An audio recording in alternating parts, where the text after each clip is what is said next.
ಈ 4 ವೇದಗಳಲ್ಲಿ 4 ತರಹದ ಭಾಗಗಳಿವೆ. ಅದು ಸಂಹಿತಾ ಅಂದರೆ ಮಂತ್ರ, ಬ್ರಾಹ್ಮಣ, ಆರಣ್ಯಕ ಹಾಗೂ ಉಪನಿಷತ್ತು. ಇದನ್ನು ಅನೇಕ ಜನರು ತಪ್ಪಾಗಿ ತಿಳಿತಾರೆ. ಉಪನಿಷತ್ತು ಮಾತ್ರ ಬ್ರಹ್ಮನನ್ನು, ನಾರಾಯಣನನ್ನು, ವಿಷ್ಣುವನ್ನು ಪ್ರತಿಪಾದಿಸುತ್ತದೆ ಎಂದು. ಆ ವಿಷಯವನ್ನು ನಾಳಿನ ದಿವಸ ಹೆಚ್ಚು ವಿಮರ್ಶೆ ಮಾಡಿ ತಿಳಿಯೋಣ.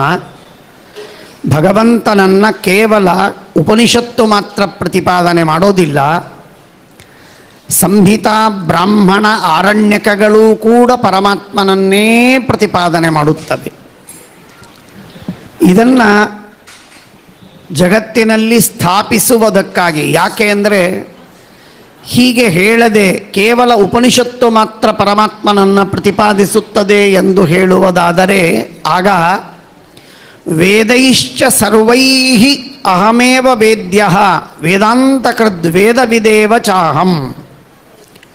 ವೇದೈಶ್ಚ ಸರ್ವೈಃ ಅಹಮೇವ ವೇದ್ಯಃ, ಸರ್ವೈಃ ವೇದೈಃ ಅಹಮೇವ ವೇದ್ಯಃ ಎಂಬುದಾಗಿ ಶ್ರೀಕೃಷ್ಣ ಪರಮಾತ್ಮ ಅತ್ಯಂತ ಸ್ಪಷ್ಟವಾಗಿ ಎಲ್ಲ ವೇದಗಳಿಂದ ಒಂದೂ ವೇದ ಮಂತ್ರವನ್ನು ಬಿಡದೆ ಎಲ್ಲ ವೇದ ವಾಕ್ಯಗಳಿಂದ ಭಗವಂತ ಪ್ರತಿಪಾದ್ಯನಾಗಿದ್ದಾನೆ ಎಂದು ಕೃಷ್ಣ ಪರಮಾತ್ಮ ಹೇಳಿದ್ದಾನೆ. ಈ ಕೃಷ್ಣ ಪರಮಾತ್ಮ ಹೇಳಿದ ಮೇಲೂ ಕೃಷ್ಣ ಹೇಳಿದ ಮಾತನ್ನು ತಿದ್ದುವ ಅಧಿಕಾರ ಯಾರಿಗಾದರೂ ಉಂಟಾ?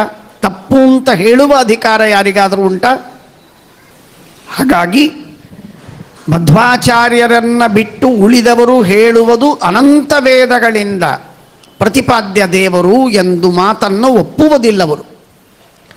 ಶ್ರೀಮದಾಚಾರ್ಯರು ಮಾತ್ರ ಸ್ಪಷ್ಟವಾಗಿ ಒಂದು ಬಾರಿ ಅಲ್ಲ, ಅನೇಕ ಬಾರಿ, 100 ಬಾರಿ ಅನಂತ ವೇದಗಳಿಂದ ಮಾತ್ರವಲ್ಲ, ಪ್ರತಿಯೊಂದು ವಾಕ್ಯದಿಂದ, ಪ್ರತಿಯೊಂದು ಶಬ್ದದಿಂದ, ಪ್ರತಿಯೊಂದು ಅಕ್ಷರದಿಂದ ಪರಮಾತ್ಮ ಪ್ರತಿಪಾದ್ಯನಾಗಿದ್ದಾನೆ.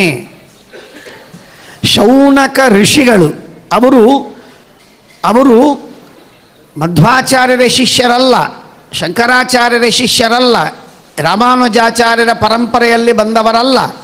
ಆದರೂ ತುಂಬ ಹಿಂದೆ ಪ್ರಾಚೀನ ಕಾಲದಲ್ಲಿದ್ದವರು. ಅವರು ಬರೆದ ಗ್ರಂಥದಲ್ಲಿ ಸ್ವಯಂ ಅವರು ಹೇಳ್ತಾರೆ, ವೇದಾಕ್ಷರಾಣಿ ಯಾವಂತಿ.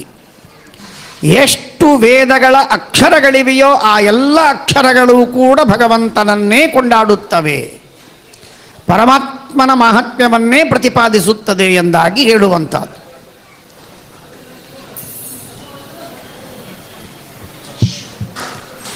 ಆದ್ದರಿಂದ ಎಲ್ಲ ವೇದಗಳೂ ಭಗವಂತನನ್ನೇ ಪ್ರತಿಪಾದಿಸುತ್ತವೆ, ಇದರಲ್ಲಿ ವಿವಾದ ಬೇಡ. ಆ ವೇದಗಳಲ್ಲಿ ಎಲ್ಲ ವೇದಗಳು ಭಗವಂತನನ್ನು ಹೇಗೆ ಪ್ರತಿಪಾದಿಸುತ್ತದೆ? ಯಾಕೆ ಅಂದರೆ ಕೆಲವು ಕಡೆಗೆ ಅಗ್ನಿಯನ್ನು, ಕೆಲವು ಕಡೆಗೆ ಇಂದ್ರನನ್ನು, ವಾಯುವನ್ನು, ಬೇರೆ ಬೇರೆ ದೇವತೆಗಳನ್ನು ಪ್ರತಿಪಾದನೆ ಮಾಡಿದ್ದಾರೆ. ಹೀಗೆ ನಾನಾ ವಿಧವಾದ ನದಿ ದೇವತೆಗಳು, ಸರಸ್ವತಿ, ಬೆಟ್ಟ, ವಾಯು, ಅಗ್ನಿ, ನೀರು, ಸೂರ್ಯ ಇವುಗಳನ್ನೆಲ್ಲ ಪ್ರತಿಪಾದನೆ ಮಾಡುವ ವೇದ ಕಂಡಿದೆ. ಹೀಗಿರುವಾಗ ವಿಷ್ಣುವೇ ಎಲ್ಲ ವೇದಗಳಿಂದ ಪ್ರತಿಪಾದ್ಯ ಎನ್ನುವಂತಹ ಮಾತು ಇದು ಹೇಗೆ ಸಮಂಜಸವಾದೀತು? ಎಷ್ಟು ಅಬದ್ಧ ಇದು ಎನ್ನುವುದಾಗಿ ಒಂದು ಪ್ರಶ್ನೆ ಬರ್ತದೆ. ಆ ಪ್ರಶ್ನೆಗೆ ಉತ್ತರವನ್ನು ಕೊಡುವುದಕ್ಕಾಗಿ, ಅರ್ಥಾತ್ ಡೆಮಾನ್ಸ್ಟ್ರೇಷನ್ ಅಂತಂತಾರಲ್ಲ, ಆ ರೀತಿಯಾಗಿ ಶ್ರೀಮದಾಚಾರ್ಯರು ಒಂದು ಉದಾಹರಣೆಗಾಗಿ ಸಮಗ್ರವಾದ ವೇದ ಭಗವಂತನನ್ನು ಕೊಂಡಾಡುತ್ತದೆ ಎಂದು ತಿಳಿಸುವುದಕ್ಕೆ ಒಂದು ದೃಷ್ಟಾಂತವನ್ನು ಕೊಡ್ತಾರೆ. ಏನು ಮಾಡ್ತಾರೆ ಅಂತಂದರೆ, ಋಗ್ವೇದದಲ್ಲಿ ನಾನಾ ವಿಧವಾದ ಮಂತ್ರಗಳಿವೆ. ಅಗ್ನಿಯನ್ನೋ, ಇಂದ್ರನನ್ನೋ, ನೀರನ್ನೋ, ವಾಯುವನ್ನೋ, ಹೀಗೆ ನಾನಾ ದೇವತೆಗಳನ್ನು ವರ್ಣನೆ ಮಾಡತಕ್ಕಂತೆ ತೋರುವ ಮಂತ್ರಗಳಿವೆ. ಆ ಮಂತ್ರಗಳನ್ನೆಲ್ಲ ವಿಷ್ಣುವನ್ನು ಹೇಗೆ ಪ್ರತಿಪಾದಿಸ್ತದೆ ಅಂತನ್ನುವುದಾಗಿ ತಿಳಿಸುವುದಕ್ಕಾಗಿ ಶ್ರೀಮದಾಚಾರ್ಯರು ಹೆಚ್ಚು ಕಡಿಮೆ 40 ಸೂಕ್ತಗಳಿಗೆ, ಮೊದಲಿನ 40 ಸೂಕ್ತಗಳಿಗೆ ಒಂದು ಸೂಕ್ತವನ್ನು ಬಿಟ್ಟು, ವರ್ಗವನ್ನು ಬಿಟ್ಟು ಭಾಷ್ಯವನ್ನು ಬರೆದಿದ್ದಾರೆ. ಆ ಭಾಷ್ಯಕ್ಕೆ ಋಗ್ಭಾಷ್ಯ ಎಂದು ಹೆಸರು. ಅತ್ಯಂತ ಅಮೋಘವಾದ ವ್ಯಾಖ್ಯಾನ. ಅಮೋಘವಾದ ವ್ಯಾಖ್ಯಾನ.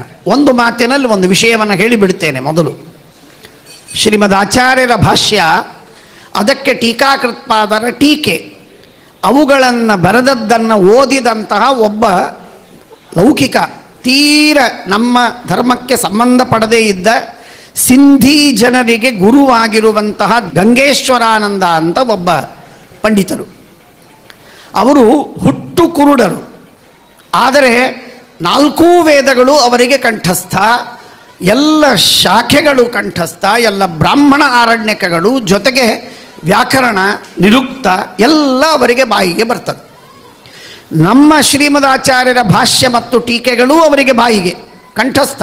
ಯಾಕೆಂದರೆ ಅವರು ಹುಟ್ಟು ಕುರುಡರು, ಕಣ್ಣಿಲ್ಲ ಅವರಿಗೆ.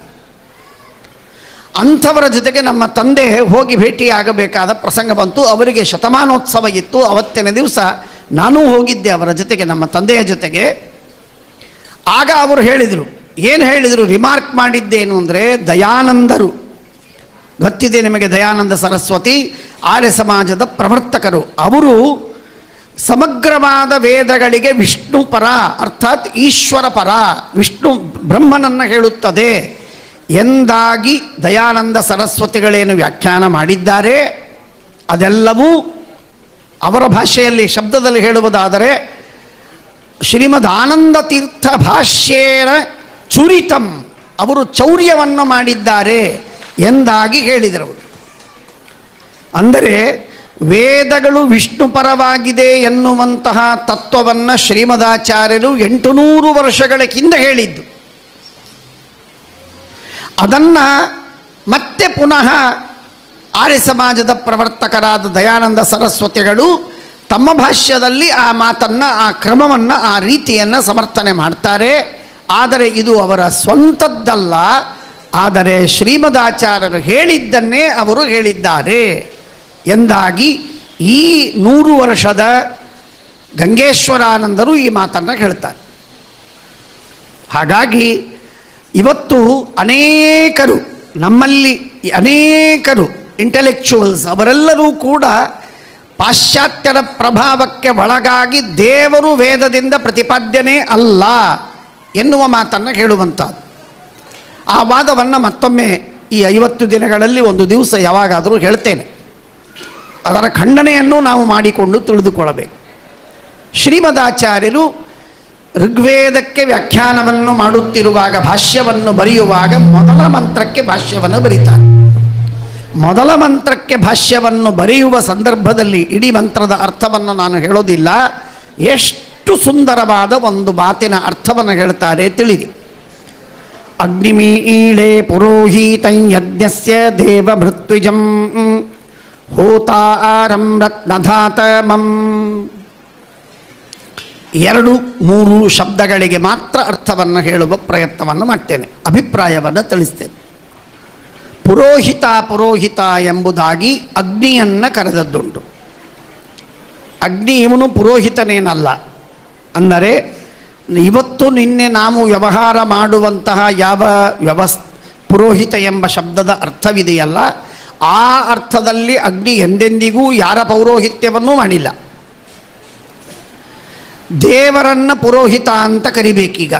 ದೇವರು ಪುರೋಹಿತ ಅಂತ ಆಗ್ತಾನೆಯಾ ಅಂತ ಪ್ರಶ್ನೆ ಬಂದರೆ ಶ್ರೀಮದಾಚಾರ್ಯರು ಹೇಳ್ತಾರೆ, ಹೌದು, ದೇವರೇ ಪುರೋಹಿತನಾದವ, ಇನ್ಯಾರೂ ಪುರೋಹಿತರಲ್ಲ. ಪುರಹ ಎಂದರೇನು? ಪುರಹ ಎನ್ನುವ ಶಬ್ದಕ್ಕೆ ಅರ್ಥ ಉಪರಿಷ್ಟಾತ್ ಅಂದರೆ ಇನ್ನು ಮುಂದೆ ಅಂತ ಅರ್ಥ. ಪುರಹ ಅಥವಾ ಪುರಸ್ತಾತ್ ಅಂತಂದರೆ ಹಿಂದೆ, ಅಂದರೆ ಪುರೋಹಿತ ಎಂದರೆ ಹಿಂದಿನಿಂದ ಹಿತನಾದವ, ನಮ್ಮ ಹಿತೈಷಿಯಾದವ.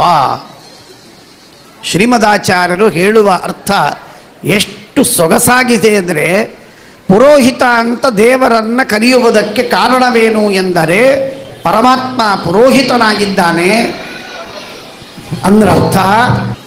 ಹಿಂದೆ ಹೇಳಿದ ಮಾತು ಈ ಹಿಂದಿನಿಂದ ಅಂತನ್ನುವುದಕ್ಕೆ ಅರ್ಥ ಆಚಾರ್ಯರು ಹೇಳ್ತಾರೆ, ಹಿಂದೆ ಅಂದರೆ ನಿನ್ನೆಯೂ ಹಿಂದೆ, 1 ವರ್ಷದ ಹಿಂದೆಯೂ ಹಿಂದೆ, ಹಿಂದಿನ ಜನ್ಮದವೂ ಹಿಂದೆ, ಹಿಂದಿನ ಕಲ್ಪವೂ ಹಿಂದೆ, ಅನಾದಿ ಕಾಲವೂ ಹಿಂದೆ. ಹಾಗಾಗಿ ಸಯೇವ ಚ ಕರ್ಮಾನುಸ್ಮೃತಿ ಶಬ್ದವಿಧಿಭ್ಯ ಇತ್ಯಾದಿ ಸೂತ್ರಗಳಿಂದ ನಮಗೆ ಸಿದ್ಧವಾದ ಮಾತೇನು ಎಂದರೆ, ಅನಾದಿ ಕಾಲದಿಂದ ಅನಂತ ಕಾಲದವರೆಗೆ ಒಬ್ಬನೇ ದೇವರಿದ್ದಾನೆ ಎಂದು. ಅನಾದಿ ಕಾಲದಿಂದ ಅನಂತ ಕಾಲದವರೆಗೆ ಒಬ್ಬನೇ ದೇವನಿದ್ದಾನೆ ಹೊರತು ದೇವರು ಬೇರೆ ಬೇರೆ ಆಗಿಲ್ಲ. ಪ್ರೈಮ್ ಮಿನಿಸ್ಟರ್ ಬೇರೆ ಆಗ್ತಾರೆ, ರಾಜರುಗಳು ಬೇರೆ ಆಗ್ತಾರೆ, ಸಪ್ತರ್ಷಿಗಳು ಬೇರೆ ಆಗ್ತಾರೆ, ಇಂದ್ರದೇವರು ಬೇರೆ ಬೇರೆ, ಬ್ರಹ್ಮದೇವರು ಬೇರೆ ಬೇರೆ, ರುದ್ರದೇವರು ಬೇರೆ ಬೇರೆ. ಪ್ರತಿ ಕಲ್ಪದಲ್ಲಿ ಬ್ರಹ್ಮಾಂಡ ಒಂದು ಬಾರಿ ಹುಟ್ಟಿದರೆ ಬ್ರಹ್ಮದೇವರು, ರುದ್ರದೇವರು, ಇಂದ್ರದೇವರನ್ನು ಮೊದಲು ಮಾಡಿ ಎಲ್ಲ ಋಷಿಗಳನ್ನು ಹಿಡಿದು ಎಲ್ಲ ದೇವತೆಗಳು ಬದಲಾಗ್ತಾರೆ. ಸಮಾನ ನಾಮ ರೂಪತ್ವಾಚ್ಚ ಆವೃತ್ತಾವಪ್ಯವಿರೋಧೋ ದರ್ಶನಾತ್ ಸ್ಮೃತೇಶ್ಚ ಇತ್ಯಾದಿ ಸೂತ್ರಗಳಲ್ಲಿ ವೇದವ್ಯಾಸ ದೇವರು ಹೇಳಿದಂತಹ ಸಿದ್ಧಾಂತ ಇದು. ಮಹಾಭಾರತ ಹೇಳುವ ಸಿದ್ಧಾಂತವಿದು. ಯಾವ ದೇವತೆಗಳು ಶಾಶ್ವತರಲ್ಲ, ಎಲ್ಲ ದೇವತೆಗಳು ಸತ್ತು ಹೋಗ್ತಾರೆ. ಕೆಟ್ಟ ಶಬ್ದದಲ್ಲೇ ಹೇಳಬೇಕು. ದೇಹವನ್ನು ಕಳೆದುಕೊಳ್ತಾರೆ, ಪ್ರಳಯದಲ್ಲಿ ಹೋಗ್ತಾರೆ, ಆಮೇಲೆ ಅವರು ಮೋಕ್ಷವನ್ನು ಹೊಂದುತ್ತಾರೆ. ಮುಂದವರಿಗೆ ಜಗತ್ತಿನ ಮೇಲೆ ಏನೂ ಅಧಿಕಾರ ಮಾಡುವಂತೆ ಇಲ್ಲ. ಜಗದ್ವ್ಯಾಪಾರ ವರ್ಜ್ಯಂ. ಆದರೆ ಅನಾದಿ ಕಾಲದಿಂದ ಅನಂತ ಕಾಲದವರೆಗೆ ಜಗತ್ತಿನ ವ್ಯಾಪಾರವನ್ನು, ಜಗತ್ತಿನ ಆಗುಹೋಗುಗಳನ್ನು, ಸೃಷ್ಟಿ ಸ್ಥಿತಿ ಲಯ ನಿಯಮನ ಜ್ಞಾನ ಅಜ್ಞಾನ ಬಂಧ ಮೋಕ್ಷಗಳನ್ನು ನಿರ್ವಹಿಸುವವನು ಕೇವಲ ಭಗವಂತ. ಆದ್ದರಿಂದ ಆ ಭಗವಂತ ಉತ್ತಮರಾದ ಜೀವರಿಗೆ ಅನಾದಿ ಕಾಲದಿಂದಲೂ ಪರಮಾರ್ಥದಲ್ಲೂ ಹಿತಕಾರನಾಗಿದ್ದಾನೆ. ಲೌಕಿಕರಾದ ಉಳಿದವರು ಯಾರಿದ್ದಾರೆ ಅಂತಹ ಕಲ್ಯಾದಿ ದೈತ್ಯರಿಗೆ ವ್ಯವಹಾರಕ್ಕೆ ಎಷ್ಟು ಬೇಕೋ ಅಷ್ಟು ಹಿತವನ್ನು ಮಾಡ್ತಾನೆ. ಅರ್ಥಾತ್ ಶ್ವಾಸೋಚ್ಛ್ವಾಸಕ್ಕೆ ಗಾಳಿ ಕೊಟ್ಟ, ಉಣ್ಣುವುದಕ್ಕೆ ಅನ್ನ ಕೊಟ್ಟ, ಉಡುವುದಕ್ಕೆ ಬಟ್ಟೆ ಕೊಟ್ಟ, ಗಟ್ಟಿಯಾದ ನೆಲವನ್ನು ಕೊಟ್ಟ ಇತ್ಯಾದಿಯಾಗಿ ಭಗವಂತ ಹಿತವನ್ನು ಮಾಡಿದ್ದಾನೆ, ಸುಖವನ್ನು ಪಡಿಸಿದ್ದಾನೆ. ಹಾಗಾಗಿ ಅನಾದಿ ಕಾಲದಿಂದ ಭಗವಂತ ನಮಗೆ ಹಿತನಾಗಿದ್ದಾನೆ, ಹಿತೈಷಿಯಾಗಿದ್ದಾನೆ, ಹಿತಪ್ರದನಾಗಿದ್ದಾನೆ. ಆದ್ದರಿಂದ ಭಗವಂತ ನಮಗೆ ಎಲ್ಲರಿಗಿಂತ ಅತ್ಯಂತ ಅಧಿಕವಾಗಿ ಪ್ರಿಯನಾಗಬೇಕಾದವ. ಯಾರನ್ನು ನಾವು ಪ್ರೀತಿಸಬೇಕು?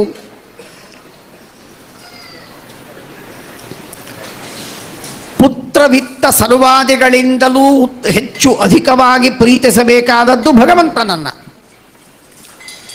ಯಾರನ್ನು ನಾವು ಪ್ರೀತಿಸ್ತೇವೆ?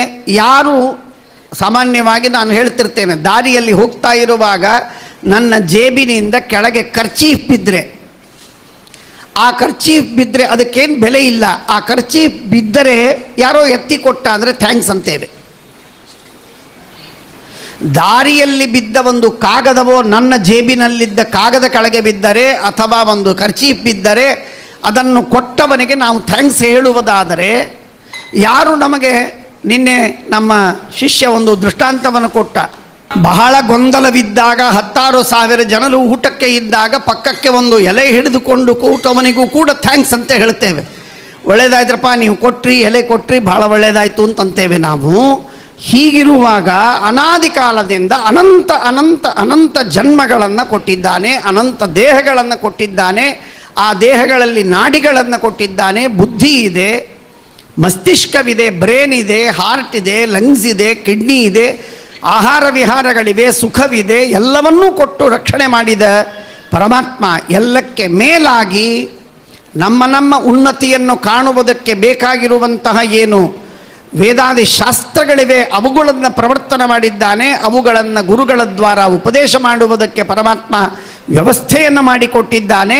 ಆ ಹಿತವನ್ನು ಮಾಡಿಕೊಳ್ಳದೇ ಇರುವುದಕ್ಕೆ ನಾವು ಮುಖವನ್ನು ಸಿಂಡಿರಿಸಿದ್ದು ಕಾರಣ. ದೇವರ ಕಡೆಗೆ ಮುಖ ಮಾಡದೆ ಮುಖವನ್ನು ತಿರುಗಿಸಿದ್ದು ನಮ್ಮ ದೋಷ. ಪರಮಾತ್ಮ ಎಲ್ಲರಿಗೆ ಹಿತವನ್ನೇ ಮಾಡಿದ್ದಾನೆ. ನಾನಾ ವಿಧವಾಗಿರುವ ಭಗವಂತನ ಹಿತ.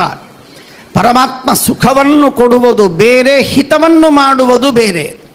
ಸುಖವನ್ನು ಕೊಡುವುದು ಎಂಬ ಅರ್ಥದಲ್ಲಿ ಕಲ್ಯಾದ ದೈತ್ಯರಿಗೂ ಸುಖವನ್ನು ಕೊಟ್ಟಿದ್ದಾನೆ.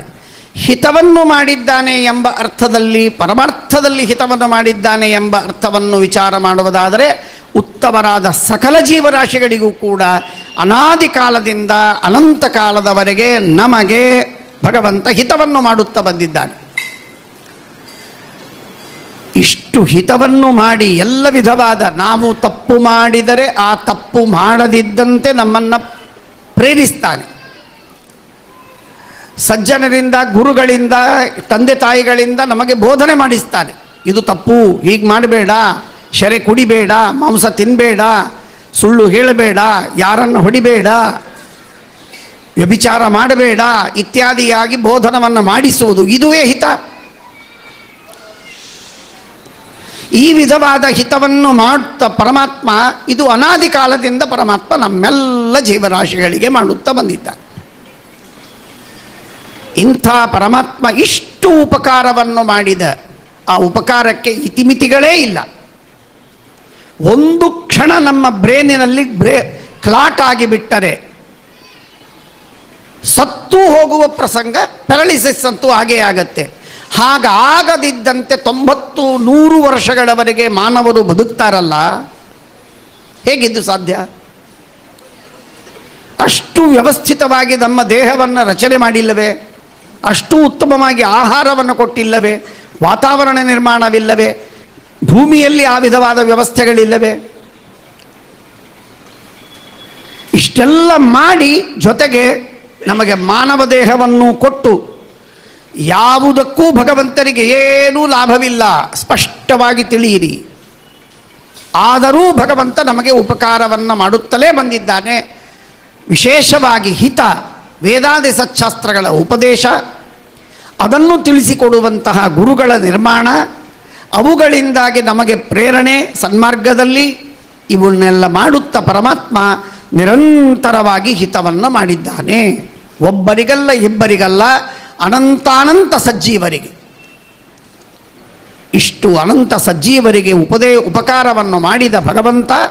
ಆದ್ದರಿಂದಾಗಿ ಭಗವಂತನನ್ನು ವೇದ ಹೇಳಿತು, ಪುರೋಹಿತಂ ಅಗ್ನಿಮೀಳೆ ಪುರೋಹಿತಂ ಜಯ ಜಯ ಜಹ್ಯಜಾಂ ಅಜಿತ ದೋಷ ಗೃಹೀತ ಗುಣಾಂ ತ್ವಮಸಿ ಯದಾತ್ಮನ ಸಮವರುದ್ಧ ಸಮಸ್ತ ಭಗಃ ಅಜ ಜಗದೋಕಸಾಂ ಅಖಿಲ ಶಕ್ತಿ ಅವಬೋಧಕತೆ ಕ್ವಚಿದಜಯಾತ್ಮನಾನು ಚರತೋನು ಚರೇನ್ ನಿಗಮ ಎಂಬ ಶ್ರುತಿಗೀತೆಯಲ್ಲಿ ಹೇಳಿದ ಪ್ರಕಾರ ಜಗತ್ತಿನಲ್ಲಿ ಏನೆಲ್ಲ ಪರಮಾತ್ಮ ಮಾಡಿದ್ದಾನೆ ಅದು ಎರಡೇ ಎರಡು ಕಾರಣಕ್ಕಾಗಿ. ಒಂದು ತನ್ನ ವಿಹಾರ, ಇನ್ನೊಂದು ಸಮಸ್ತ ಸಜ್ಜನರ ಉದ್ಧಾರ. ಇನ್ನು ಬೇರೆ ಯಾವ ಪ್ರಯೋಜನವೂ ಇಲ್ಲ. ಸಮಸ್ತ ಸಜ್ಜನರ ಉದ್ಧಾರವನ್ನು ಜೀವರಾಶಿಗಳು ಮಾಡಿಕೊಳ್ಳಲಿ ಎನ್ನುವ ಉದ್ದೇಶದಿಂದಲೇ ಸಕಲರಿಗೆ ಪರಮಾತ್ಮ ಸಕಲ ವಿಧವಾದ ಅನುಕೂಲ್ಯಗಳನ್ನು ಮಾಡಿಕೊಟ್ಟು ಜ್ಞಾನ ಭಕ್ತಿ ಮುಂತಾದ ಸಾಧನಗಳನ್ನು ಮಾಡಿಕೊಳ್ಳುವುದು ಅನುಕೂಲವಾಗಲಿ ಎನ್ನುವುದಕ್ಕಾಗಿ ಪರಮಾತ್ಮ ಎಲ್ಲ ಜಗತ್ತಿನ ನಿರ್ಮಾಣವನ್ನು ಮಾಡಿತ್ತು. ಬೇರೆ ಉದ್ದೇಶವೇ ಇಲ್ಲ ಪರಮಾತ್ಮನಿಗೆ. ಸೋಯಂ ವಿಹಾರ ಇಹ ಮೇ ತನುಭೃತ್ ಸ್ವಭಾವ ಸಂಭೂತಯೇ ಭವತಿ ಭೂತಿಕೃತೇವ ಭೂತ್ಯಾಹ. ಹಾಗಾಗಿ ಪರಮಾತ್ಮ ಈ ವಿಧವಾದ ಉಪಕಾರವನ್ನು ಮಾಡಿದವ, ಹಿತವನ್ನು ಮಾಡಿದವ, ಇಷ್ಟು ಹಿತವಾದದ್ದು ಯಾವ ರೀತಿಯಿಂದಲೂ ಶಾಸ್ತ್ರದಲ್ಲಿ ಹೇಳಿದಂತೆ ನಾವು ಮಾಡೋದಿಲ್ಲ. ಆದ್ದರಿಂದ ನಮಗೆ ಅಹಿತವಾಗ್ತಾ ಇರ್ತದೆ, ಸತತವಾಗಿ ಅಹಿತ, ದುಃಖವೇ ದುಃಖ, ನಿರಂತರ ನರಕಾದಿಗಳು, ನಾನಾ ವಿಧವಾದ ಕೆಟ್ಟ ಜನ್ಮ, ನಮ್ಮ ಇಚ್ಛಾಭಂಗ ಎಲ್ಲ ಆಗ್ತಾ ಇರ್ತದೆ. ಶಾಸ್ತ್ರದಲ್ಲಿ ಹೇಳಿದಂತೆ ಏನಾದರೂ ಮಾಡುವುದಕ್ಕೆ ಆರಂಭ ಮಾಡಿದರೆ ಮಾತ್ರ ಎಂದೂ ಅಹಿತವಾಗುವುದಿಲ್ಲ. ಶಾಸ್ತ್ರದಲ್ಲಿ ಹೇಳಿದ್ದಾರೆ ಆದರೂ ಅಹಿತವಾಯಿತು ಅನ್ನುವಂತಹ ಪರಿಸ್ಥಿತಿಯೇ ಇಲ್ಲ. ಇವತ್ತಾಗಲಿ ನಿನ್ನೆಯಾಗಲಿ, ಅರ್ಥಾತ್ ಹಿಂದಿನ ಕಲ್ಪಗಳಲ್ಲಾಗಲಿ ನಾನು ತಪ್ಪು ಮಾಡಿದ್ದಕ್ಕೆ ದುಃಖವಾಗಬೇಕೇ ಹೊರತು ಶಾಸ್ತ್ರದಲ್ಲಿ ಹೇಳಿದಂತೆ ಮಾಡಿದರೆ ಎಂದಿಗೂ ಯಾರಿಗೂ ದುಃಖವಾಗಿಲ್ಲ.